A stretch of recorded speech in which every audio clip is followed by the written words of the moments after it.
जाजपुर जिला सानकुझाला ग्रामर कार्तिक सिंह किछि वर्ष हेब दादन खटिबाकू बाहर राज्य को जाइतले।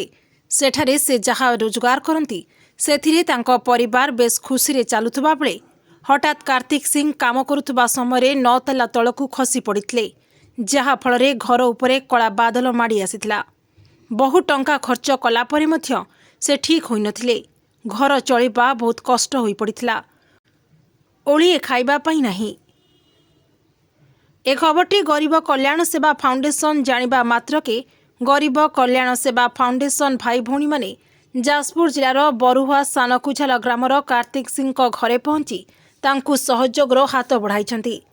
गरीब कल्याण सेवा फाउंडेशन एहीपरि महानता काम को सेठाकर स्थानीय जनसाधारण बहुत प्रशंसा करने सहित आगामी दिन में आहुरी भल काम करने भगवान को प्रार्थना करिसेंती।